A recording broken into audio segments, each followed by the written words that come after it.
Hey guys, great to see you today. We're going to take a couple minutes and do a quick sermon recap to get you ready for this next Sunday. So let's jump in.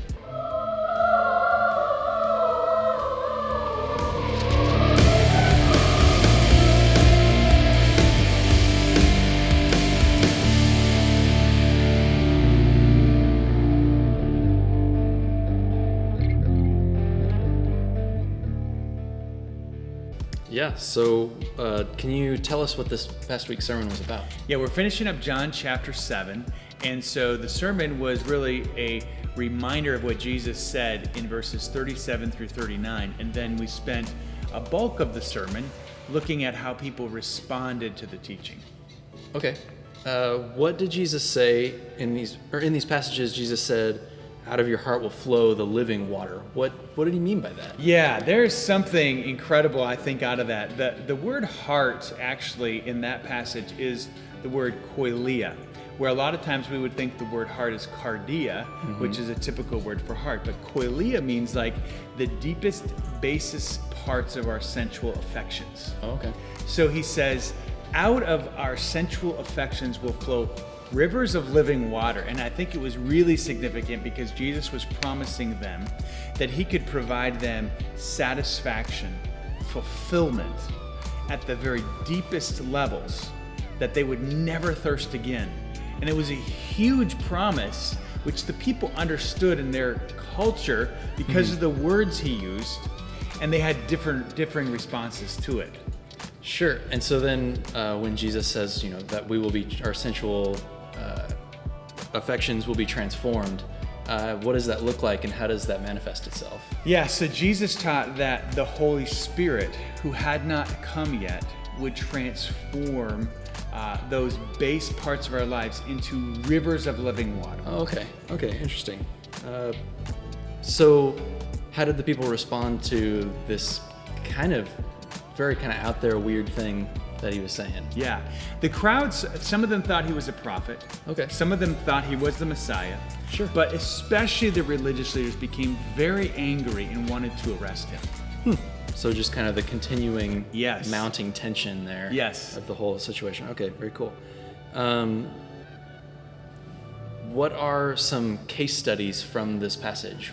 What do we know about it? Yeah, so on Sunday I gave 2 case studies. So the first one was the temple police. So the religious leaders sent them out to arrest Jesus. And they came back empty-handed. And the religious leaders said, "Why didn't you arrest him?" And they said something significant. They said, "No one has spoken words like Jesus has." Oh. So in effect, they listened to him without their walls up. Yeah. And the words of Jesus literally transformed their lives. And so that the people who were signing their paycheck, Yeah. they didn't fulfill what they were told to fulfill. Yeah. They came back and they were totally transformed, at least in how they thought about Jesus. Sure. Yeah, somebody who you think would be totally closed off to something like that. Yeah, said something very powerful. Similar to what the centurion said at the crucifixion when he said, "Truly this was the Son of God." Yeah. The second case study was Nicodemus. And he shows up in John 3, he shows up again here. And interestingly enough, the religious leaders are dead set on arresting Jesus. And he says, "I think it's fair they should get a trial." And just bringing that up created such angst that they went after him on a personal level. And they said, "Are you from Galilee too?" Which was a very low blow to him Sure. as a leader. Yeah. And it just shows you how far somebody will go when they are committed to not believing in truth. And I think that's what happened in that day. And Nicodemus was there at the burial of Jesus. I believe he became a follower. Those temple police, I also believe, became followers of Jesus because Of course they did, yeah. they heard what he said. Yeah. And so the call for us is to listen to what he has to say. Yeah, so a very interesting story. There's some powerful things that happened to it, but what does that have to do with us here today? Yeah. So we have the scriptures. We have the words of Jesus. And I think too often we just ignore them in exchange for what culture tells us. Sometimes we go to culture first and then the scriptures. And I think our call is, no, go listen to what Jesus has to say and let that form our worldview. Oh, okay. Yeah, trying to look through the Jesus-colored glasses of the world, as it were. Exactly. Yeah, and we don't like to do that so often. Yeah, no, it's hard. It's hard to do. So then, what can we expect in this upcoming week? With all this mounting tension. Yeah, I like it. So we're actually going to stop our study in John. Oh. Yeah, I know. But we're coming back. We're going to come back to John 8. All right. But this Sunday, we are going to affirm 3 new elders in our church. Oh, very cool. Preaching a sermon out of Titus chapter 1 and 2.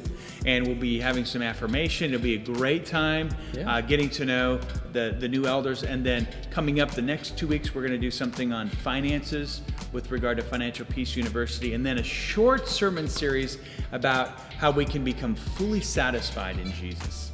Hopefully it's very practical for us. Yeah, we'll see what happens there, and that's very cool to hear that we're getting some new elders and some financial peace, as it were. So those are 2 good things, aren't they? Yeah, I can't see any Keep coming. downside. You don't want to miss a Sunday. I know that.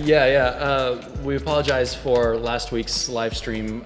We didn't get that going, but technical difficulties as they are. We'll take another stab at it this week. So if you don't mind coming back and giving us another chance, we'll take a stab at it. Please do. We're going to do our best. And Jacob does awesome. I really appreciate all you do. Seriously. Yeah. All right. Thanks for watching. Yeah. Have a good day.